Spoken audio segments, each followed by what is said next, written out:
આપણી સંસ્કૃતિ, આપણા સંસ્કાર સદાય રહે આપણી સાથે.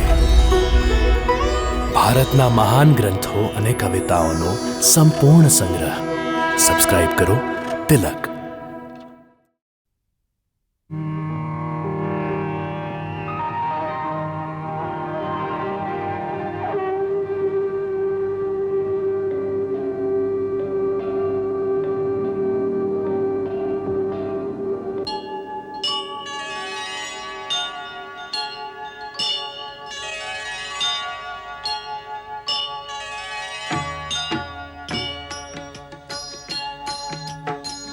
सीताराम चरित अति पावन, मधुर सरस अरु अति मन भावन.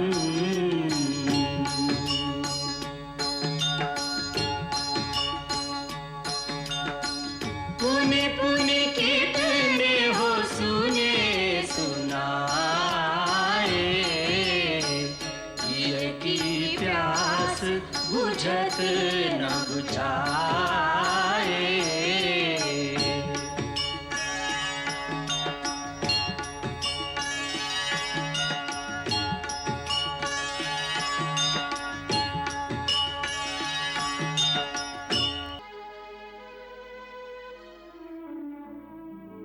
મારી માટે તમારો સાથ જ સર્વસ્વ છે, તો પછી અર્થ અને અનર્થ જાણવાની મારે શું જરૂર છે? તમને અનુમાન નથી સીતે. નરમ મખમલના નીચે જેમણે પગ નથી મૂક્યા એ દુર્ગમ જંગલના કાંટાળા રસ્તા ઉપર કઈ રીતે ચાલી શકશે? ઝેરી સાપ, હિંસક વાઘ, ભયાનક રાક્ષસોથી ભરેલા ભીષણ જંગલમાં તમે કેમ રહી શકશો? જેમ સીતાના નાથ રહેશે, મારા પ્રભુ સાથે હશે, તો મારા પર નજર નાખવાનું સાહસ કોણ કરી શકશે? આવા ભારે દુઃખ તમે ક્યારેય નથી જોયા સીતા. દુઃખ તમારા ચરણોની સેવાથી દૂર રહેવા કરતા વધારે મારા માટે બીજું કોઈ મોટું દુઃખ નથી. જેમ જીવન વગરનું દેહ, પાણી વગરની માછલી, એ જ રીતે રઘુવીર વગરની જાનકી એક ક્ષણ નહીં જીવી શકે. લાગણીના આવેગમાં આવીને તમે આ નિર્ણય ન લો. એ જીવન બહુ દુઃખદાયક છે, પછી પસ્તાવો થશે. દુઃખદાયી તો તમારો વિયોગ છે પ્રભુ. મારા માટે તો સુખ અને દુઃખ બંનેનો અર્થ આ એક જ છે. જ્યાં તમે છો ત્યાં મારા માટે સુખ જ સુખ છે, અને જ્યાં તમે નથી ત્યાં સ્વર્ગ પણ મારા માટે નર્ક કરતા વધુ દુઃખદાયી છે પ્રભુ. નાથ, જીવનભર સાથે રાખવા માટે વચનબદ્ધ થઈ શું તમારા માટે એકલા વનમાં જવું અધર્મ નહીં કહેવાય? હે આર્ય શ્રેષ્ઠ, તમારા ધર્મ સાથે મને પણ મારો ધર્મ નિભાવવાનો અવસર આપો. માતા પિતા, ભાઈ બહેન બધા સંબંધો પાછળ રહી જશે. માત્ર પત્ની હંમેશા પોતાના સ્વામીનો સાથ નિભાવે છે. માતા, માતા તમે અમને સમજાવો ને કે મને છોડીને ન જાય. રામ, તું મને હમણાં સ્ત્રીનો ધર્મ સમજાવતો હતો કે સ્ત્રીનું સુખ એના પતિના ચરણમાં હોય છે. તો પછી સીતા માટે એ આદર્શ, એ ધર્મ અલગ કેવી રીતે હોઈ શકે? માતા, વનવાસ સ્ત્રીઓ માટે નથી. નાથ, જો તમે મને સાથે લઈ જવા ન માંગતા હો તો તમારે એક દિવસ માટે રોકાઈ જવું પડશે. કેમ? મારી ચિતાને આગ કોણ આપશે? સીતા,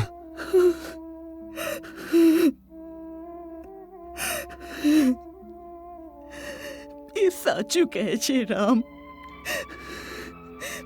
જો તું સીતાના પ્રાણની રક્ષા ઈચ્છતો હોય તો એને પણ તું તારી સાથે લઈ જા. હું એકલી રહીશ અહીંયા. ઠીક છે સીતે, જવાની તૈયારી કરો. ભાઈ, ભાઈ, ભાઈ, ભાઈ, આજે મેં સાંભળ્યું છે એ સાચું છે કે કઈના કહેવાથી મહારાજે તમારું રાજ છીનવી લીધું? લક્ષ્મણ, માતા કૈકેયીને કૈકેયી કહેતા ક્યારથી શીખી ગયો તું? તમે એમને માતા બોલાવી લો. હું એ કુળઘાતીનીને માતા નહીં કહું, અને હું આ અન્યાય ક્યારે નહીં થવા દઉં. ભાઈ, મારું આ ધનુષ માત્ર શોભાની વસ્તુ નથી. હું આ ધનુષથી મહારાજની ચતુરંગી સેનાનો એકલો સામનો કરી શકું છું. લક્ષ્મણ, મહારાજ શું સમજે છે કે રામ બહુ જ વિનયશીલ છે એટલે તમે બધું સહન કરી લેશો? એમને નથી ખબર રામ નામ પર મરવાવાળા લોકો ક્યારે ચૂપ નહીં રહેશે. બધી પ્રજા વિરોધ કરશે, અને પછી જનતાની પણ શું આવશ્યકતા છે? એમનો સેવક લક્ષ્મણ એકલો જ મહારાજાને એમની પૂરી સેના માટે પર્યાપ્ત છે. અને ભરત પણ આવશે ને તો એમને હું છઠ્ઠીનું દૂધ યાદ કરાવી દઈશ. ચૂપ રહે લક્ષ્મણ, વાહિયાત વાત ના કર. તમે વચ્ચે ના પડશો ભાઈ. અન્યાય સહેવો ક્ષત્રિય ધર્મની વિરુદ્ધ છે. શત્રુ પ્રહાર કરે અને ક્ષત્રિય એનો ઉત્તર ન આપે તો એની વીરતા પર ધિક્કાર છે. જે રાજ સિંહાસન પ્રજામાં ઘોષણા કરીને તમને આપી દેવાયું છે, એ રાજ સિંહાસન પર બેસવાનો અધિકાર કોઈનો પણ નથી, સ્વયં મહારાજનો પણ નથી. ભાઈ, તમારો આ લક્ષ્મણ જો મરી ના ગયો તો એ સિંહાસન પર મહારાણી સીતાની સાથે તમે વિરાજમાન થશો. મહારાજ દશરથ અને એમનો માનીતો ભરત બંને તમારા દરબારમાં હાથ જોડીને ઊભા રહેશે. વાહ વાહ, કેટલું સુંદર ચિત્ર છે. પિતા હાથ જોડીને સામે ઊભા છે અને પુત્ર પોતાની પત્ની સાથે આસન પર બેસીને એમને આજ્ઞા આપી રહ્યો છે. આકાશમાંથી ઉતરીને દેવતા પણ આવશે આ દ્રશ્ય જોવા માટે કે અયોધ્યામાં માનવ સભ્યતાએ કેટલી ઉન્નતિ કરી છે. પરંતુ જ્યારે પિતાની આચરણથી અધોગતિ થાય, પોતાના ધર્માત્મા પુત્રને એક સ્ત્રીના કહેવાથી... બસ કર લક્ષ્મણ, બસ. જો તારા વિચારો આટલા જ નીચ હોય તો તું મને ભાઈ કહેવાનું છોડી દે, અને હવે આજ પછી તારો મુખ મને ના બતાવતો. ભાઈ, તમે આ શું કહી રહ્યા છો? હું તમારા વિના કેવી રીતે જીવિત રહીશ? ભાઈ, તમે તો મારા ભગવાન છો. તમારી સાથે કોઈ અન્યાય કરે, તમારી સાથે કોઈ અત્યાચાર કરવાની વાત કરે તો હું કેવી રીતે ચૂપ રહું? આ વાત તને કોણે કહી છે કે મારી સાથે કોઈ અન્યાય થાય છે કે મારા પર કોઈ અત્યાચાર થઈ રહ્યો છે? આ બધી વાત તું જે કહે છે અત્યાચાર એ છે જે તું તારા મોટા ભાઈ પર કરી રહ્યો છે અને તારા પિતા પર કરી રહ્યો છે. પિતા પર? હા, પિતાજી પર. એમની પીડાને તું સમજે છે? જાણે છે કે એમની સમસ્યા શું છે? જાણે છે કે એમના જેવો ધીર પુરુષ આ ધર્મ સંકટમાં કેમ પડ્યો છે? જે સ્ત્રી મોહમાં ફસાય એની આવી જ દશા થાય. એમનું સંકટ સ્ત્રી મોહ જરાય નથી. એમનું સંકટ છે ધર્મ. હા, ધર્મ. આજે એક સત્યવાદી રાજાનો ધર્મ એક પિતાના ધર્મ સાથે અથડાઈ રહ્યો છે. એ સત્યનું પાલન કરે કે પિતાનો ધર્મ નિભાવે, આ સમસ્યા એમના દુઃખનું કારણ છે. એક રાજા કોઈને વચન આપે છે કે જે માંગશો એ આપીશ, અને માંગનારે એ વચન માંગ્યું જેનાથી રાજાએ પોતાના સર્વપ્રિય પુત્રનું બલિદાન આપવું પડ્યું. જો તેઓ આ વચનને તોડે તો તેઓ ન કેવળ પોતાના યશનો નાશ કરશે પરંતુ સંપૂર્ણ કુળની કીર્તિને કલંકિત કરશે. અને જો તેઓ વચનની પૂર્તિ કરશે તો એ પુત્ર જેના વિના એ જીવિત ન રહી શકે એમને એ કાંટાળા જંગલમાં મોકલી આપશે 14 વર્ષ માટે. લક્ષ્મણ, તું એમની પીડા કેમ નથી સમજતો? એમની અવસ્થા આજે એક ઘાયલ સિંહ જેવી છે જે કોઈ શિકારીની જાળમાં ફસાઈ ગયો છે, અને આવા નિસહાય સિંહ પર તું તીર ચલાવીને તું તારી વીરતા બતાવવા માંગે છે. ધિક્કાર છે આવી વીરતા પર. આવા ધર્માત્મા પિતાના વિષયમાં આવું વિચારીને પણ તું પાપ કરી રહ્યો છે, જેનું પ્રાયશ્ચિત આપણે બધાએ કરવું પડશે. આપણે બધાએ કરવું પડશે. એમને જો પોતાના ધર્મની ચિંતા ન હોત ને તો આજે તેઓ આટલા દુઃખી ન હોત.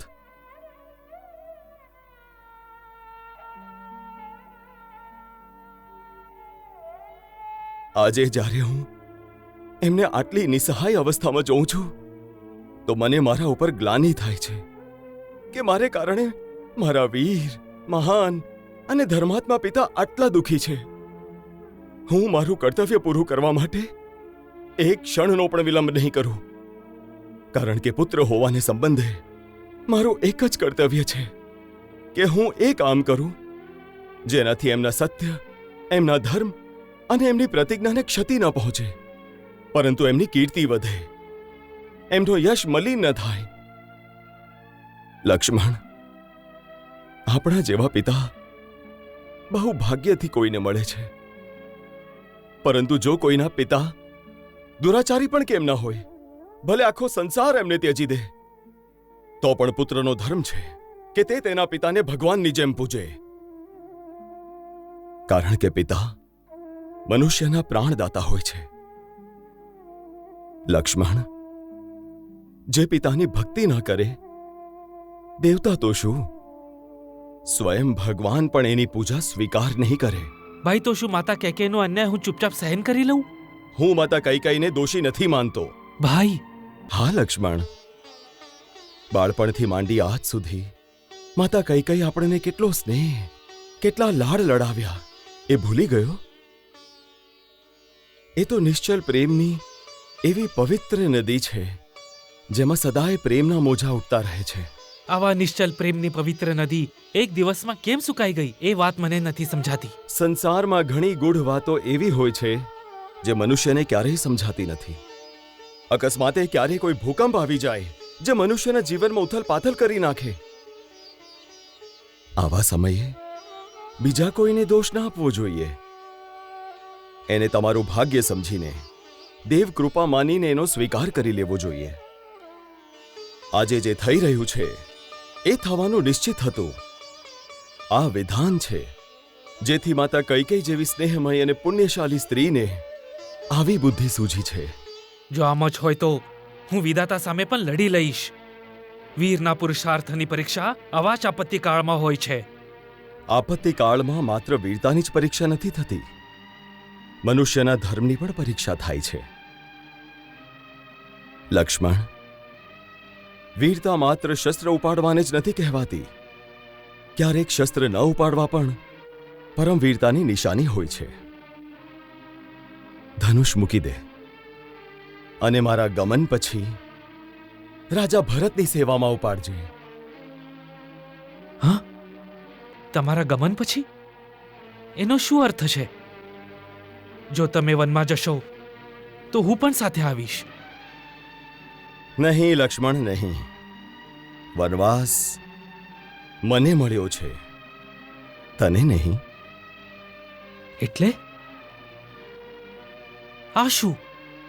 ભાઈ, લક્ષ્મણને તમે ક્યારથી અલગ સમજાવવા લાગ્યા? તમે જ તો કહેતા હતા જ્યાં રામ ત્યાં લક્ષ્મણ. તમે જ તો કહેતા હતા લક્ષ્મણ મારો બીજો અંતરાત્મા છે. જે દુઃખ મને મળશે એ લક્ષ્મણને પણ મળશે. લક્ષ્મણ, ભરત શત્રુઘ્ન પણ અહીં નથી. ગુરુ, માતા પિતા, સગા સંબંધી અને પરિવારજનો, એમને કોણ ટેકો આપશે? ભાઈ, મારો તો ગુરુ, માતા, પિતા, સગા, સ્નેહી માત્ર તમે જ છો. મારો ધર્મ, કર્મ, ગતિ, સદગતિ બધું તમારામાં જ નિહિત છે. તમારાથી અલગ થવાની કલ્પના પણ ના કરી શકું. ક્રોધના આવેશમાં આવીને જો મારાથી કોઈ અનુચિત વાત કહેવાઈ ગઈ હોય તો મને ક્ષમા કરો ભાઈ. આટલો કઠોર દંડ મને ના આપો. મારો ત્યાગ ના કરો. મને તમારાથી અલગ ના કરો ભાઈ. મને તમારાથી અલગ ના કરો. મને તમારી સાથે લઈ જાઓ. લક્ષ્મણ, હું તને મારી સાથે ન લઈ જઈ શકું. માતા સુમિત્રા શું કહેશે? સુમિત્રા માતા શું કહેશે એ તું નથી જાણતો રઘુનંદન? માતા, મને વનમાં જવાથી ના રોકશો. વન કે નગરથી તારે શું લેવા દેવા? તારા માટે જ્યાં રામ હોય એ જ તારી અયોધ્યા છે. જો સીતારામ વનમાં જતા હોય તો આ અયોધ્યામાં તારું કોઈ કામ નથી. માતા, આજે તમે મારું મસ્તક ગર્વથી ઊંચી કરી દીધું છે. પણ મને તો ગર્વ ત્યારે જ થશે કે જ્યારે 14 વર્ષ પછી હું એ સાંભળીશ કે તારા મોટા ભાઈની સેવા માટે કોઈ ભૂલ નથી કરી. આજથી હું નહીં સીતા તારી માતા છે અને રામ તારા પિતા. એ સૂઈ જાય તો પહેરો દેજે.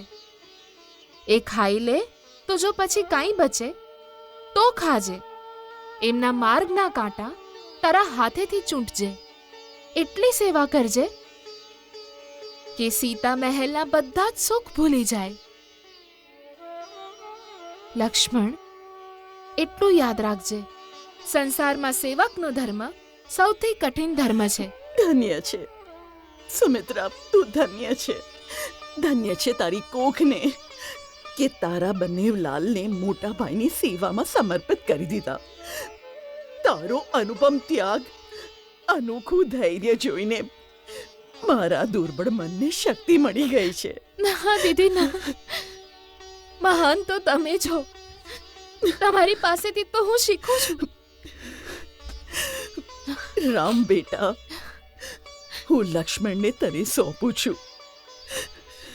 સુમિત્રા અને ઉર્મિલાની એ ધરોહર છે. જેમ એને લઈ જાય છે એમ જ મને પાછો આપી દે છે. માતા, તમે ચિંતા ના કરશો. લક્ષ્મણને હું મારા પ્રાણથી પણ વધારે સાચવીને રાખીશ. ના ઉર્મિના, ભાઈને આ વાતનો આભાસ પણ ના પૂછવો જોઈએ કે તું મારી સાથે આવવા માંગે છે, નહીં તો એ મને પણ ના લઈ જાય. જો, મને સેવાનો ધર્મ નિભાવવાનો છે. હું ત્યાં તારો સંભાળ નહીં કરી શકું. તમે મારી સેવા કરશો એની આવશ્યકતા નથી. હું તો એટલે આવવા માંગુ છું કે હું તમારી સેવા કરી શકું. જ્યારે થાકીને કુટીરમાં આવો ત્યારે હું ચરણ સેવા કરું. લક્ષ્મણ જ્યારે કુટીરમાં થાકીને આવે ત્યારે ને માતાનો આદેશ ન સાંભળ્યો? દિવસ પર સેવા કરજે, રાત્રે જ્યારે પ્રભુ સૂઈ જાય તો પહેલો દેજે. પછી મને કુટીરમાં આવવાનો સમય ક્યાંથી મળશે? આ સમય આપણા બંનેનું કર્તવ્ય બહુ કઠિન છે. મને પ્રભુની સેવા કરવી છે અને તને માતા કૌશલ્યાની.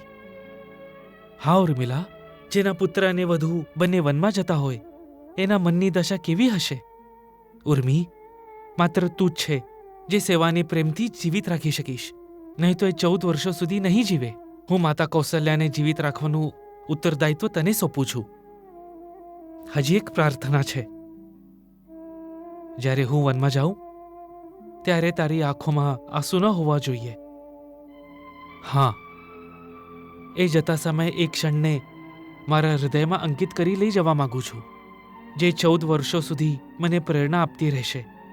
અને મારે જોવું છે એક વીર, કર્તવ્યપરાયણ ઉર્મિલાનો હસતો ચહેરો. બહુ જ કઠિન કામ આપ્યું છે તમે. મને ખબર છે કે ઉર્મિલા કેટલું મહાન બલિદાન આપે છે. આ વાત કોઈ નથી જાણતું, પરંતુ તારો લક્ષ્મણ જાણે છે, જે આંસુ આ સંસાર નથી જોઈ શક્યો. લક્ષ્મણ એ આંસુઓનો સદા ઋણી રહેશે. ઉર્મી,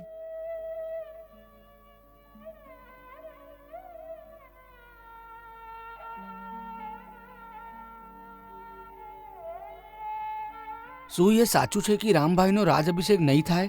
નહીં થાય. હાય હાય, આ કેવો અનર્થ થઈ ગયો. ભાઈ, વિધાતા જ વિપરીત થઈ ગઈ છે. અમૃત બતાવીને વિષ આપી દીધું. અરે ભાઈ, એમ કેમ નથી કહેતા કે વૃદ્ધ રાજાની બુદ્ધિ ભ્રષ્ટ થઈ ગઈ છે? ભ્રષ્ટ. પહેલા રામ વગર મહારાજને એકલતા લાગતી હતી અને હવે કઈકઈના કહેવાથી ડોસાએ રામને વનવાસ આપી દીધો. અરે ભાઈ, આ સ્ત્રી ચરિત્રે શું કરી નાખ્યું? બાપ રે બાપ, એક રાતમાં બધું ઉથલપાથલ કરી નાખ્યું. રામને દેશ નિકાલ અને ભરતને રાજગાદી. હો ના હો, ભરત પણ એમાં ભાગીદાર છે કે નહીં? માતાએ ચલી અને કલંક એમને લાગશે, નહીં તો રામજી તો એમને પ્રાણથી પણ વાલા છે. અરે ભાઈ, રામ તો બધાને પ્રાણથી વાલા છે. અયોધ્યાના લાડલા રામ જ જ્યારે અહીં નહીં હોય તો પછી શું રહેશે અયોધ્યામાં? ચાલો ચાલો રાજમહેલમાં. હા, ચાલો ચાલો ચાલો. મેં બધું જાણી લીધું છે. રામ વનમાં જવા માટે બિલકુલ તૈયાર છે. સાથે સીતા અને લક્ષ્મણ પણ જવાના છે. સાચે? આ રસ્તાનો કાંટો પોતાની મેળે દૂર થઈ ગયો. લક્ષ્મણ પણ બહુ ઉપદ્રવી છે. આ જુઓ, મેં બધું તૈયાર કરી લીધું છે. આ શું છે? આ મુનિના વસ્ત્રો. બિચારા ક્યાં શોધતા ફરશે? મેં બધું ભેગી કરી લીધું છે. આ તે બહુ સરસ કામ કર્યું છે મંથરા.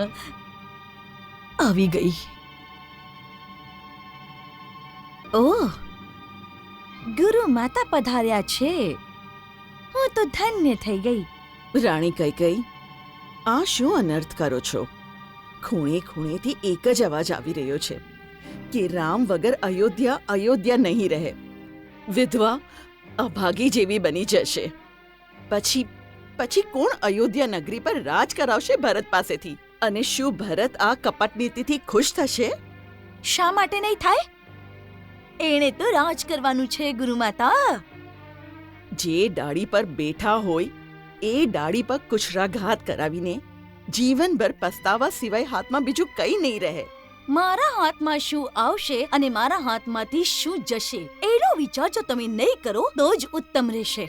અન્યથા મારે શિષ્ટાચારની સીમા લાંઘવા માટે વિવશ થવું પડશે. અત્યાચારની સીમા પાર કરવા વાળી નારી, તું શું શિષ્ટાચાર જાણે? યાદ રાખજે રાણી કૈકેયી, સંસારમાં જ્યારે જ્યારે લોકો સાવકી માનું ઉદાહરણ આપશે ત્યારે તારું નામ લેશે. ક્યારેય કોઈ માતા પિતા પોતાની પુત્રીનું નામ કૈકેયી નહીં રાખે. હા, બિલકુલ સાચું કહ્યું છે ગુરુમાતા. બીજું કોઈ આ નામ રાખી પણ નહીં શકે. કૈકેયી માત્ર એક જ થઈ છે ને કૈકેયી માત્ર એક જ રહેશે.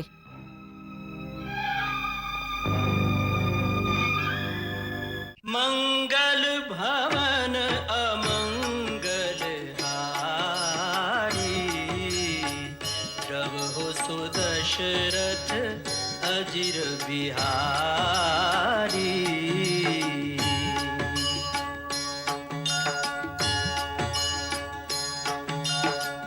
સીતારામ ચરિત અતિ પાવન, મધુર સરસ અરુ અતિ મન ભાવન.